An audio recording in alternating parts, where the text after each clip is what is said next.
Benvinguts al programa 20 de Picó TV. Ara mateix són l'1 del migdia a la ciutat de Barcelona. Malgrat fer aquest bon solet, hem tingut una bona tempesta la passada nit i ara la temperatura és tan sols de 9 graus, un dia, per tant, d'hivern.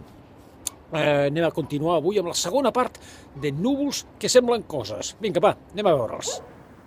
I comencem amb aquest cúmulus congestus que s'ha desenvolupat formant com dues cames, és una mena de monstre ballarí. Parlant de monstres, Déu-n'hi-do, és com una mena de fantasma o calavera. Són foradets il·luminats pel sol d'un altostratus opacus. Anem a veure aquest avió. Això és el que sembla realment. Sembla un avió gegant, de fet és la forma que ha agafat aquests cirrus amb un fenomen que ja explicarem properament. Aquí tenim aquests cirrocúmuls que surten, bé, sembla que surtin d'aquesta muntanya, com si fos un volcà. Anem a veure un animal. No hi ha dubte, un elefant amb la seva trompa i que va viatjant de dreta a esquerra. És un altre cúmuls.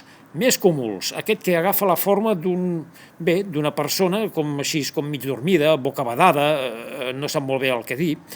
A veure aquí què és el que els hi diu la seva imaginació. És difícil, aquí cadascú que pensi el que vulgui. A nosaltres ens sembla una mena de colom, és un cirrus esfilagarsat. Més cirrus, aquest, un altre fantasma, aquest sembla com una mica més simpàtic, també mig adormit, amb les orelles que li surten per dalt, i acabem amb un altre cúmulus congestus, com hem vist al principi, també agafa la forma de la figura d'una persona, o dues, i ara sí, acabem amb aquest timelapse de fa una setmana, vegin els cirrus com van de ponent a llevant, hi ha aquesta capa d'estratocúmuls que es va desenvolupant i que es transformen en cúmulus congestus i que comencen a agafar direcció de llevant a ponent, això era Barcelona, va acabant fins i tot caient un ruixadet. Una altra sorpreseta que tenim aquí, mirin quina tempesta es va formar fa pocs dies també cap a la Costa Brava, com la que s'ha format avui, cumulonimbus capillatus, realment impressionants.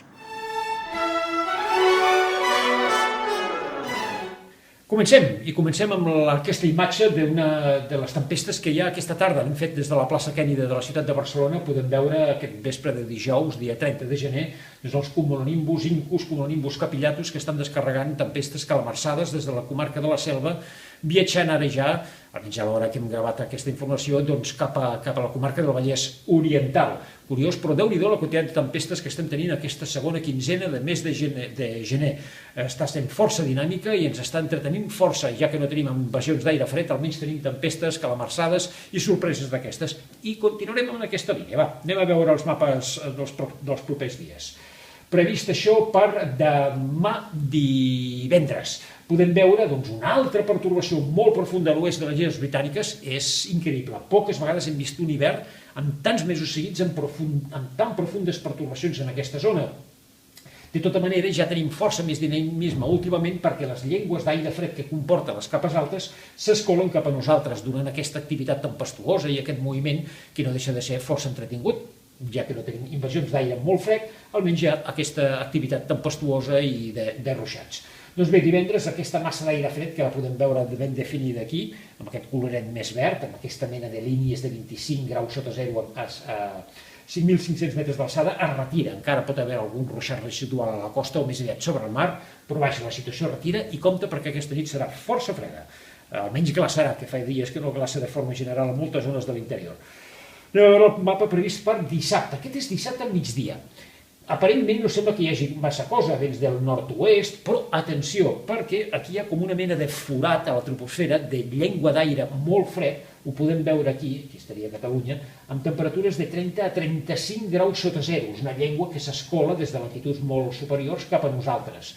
Mentre que en superfície hi haurà humitat per la formació d'una petita baixa. Això donarà, doncs, un temps insegur a Catalunya, amb nevades altre cop al Pirineu cap als 1.000 metres, baixen cap als 600 o fins i tot a 500 metres, gairebé qualsevol cota, especialment importants potser al Pirineu central i occidental. Déu-n'hi-do aquest hivern també quins tous de neu que hi ha al Pirineu, mentre que a la zona de la meitat nord de Catalunya algun ruixat, alguna calamarsada, però compte, això és el que diuen els mapes ara, ja veurem què és el que diran demà.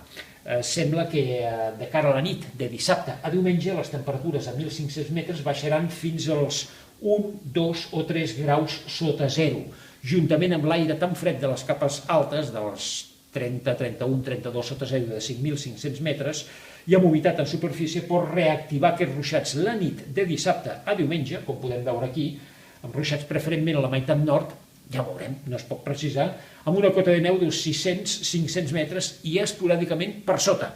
Res de nevades a cota zero ni nevades generals, però vaja, que estarem entretinguts si es confirma aquesta situació, perquè afecta o delimita una zona molt concreta. Ens anem ja cap a diumenge, es retira aquesta llengua d'aire fred, el temps s'estabilitza, més sol, algun ruixat esporàdic al prelitoral o al litoral a la tarda, però vaja, la situació té tendència a millorar, però temperatures força baixes, malgrat que no tenim cap entrada d'aire fred, la nit de dissabte i diumenge seria força baixa.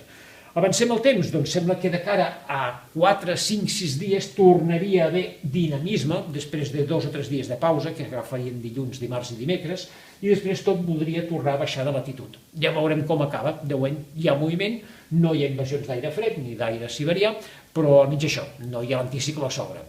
Aquí s'acaba la previsió, però abans volem ensenyar aquesta fotografia, ja que hi vàrem tenir tempestes, a la ciutat de Barcelona van caure 2 descàrregues, una d'elles positiva, doncs notablement potent. Aquesta és la fotografia es creu el primer llamp fotografiat, 1882, Estats Units. La primera fotografia d'un llamp. Acabem aquí, fins la setmana vinent.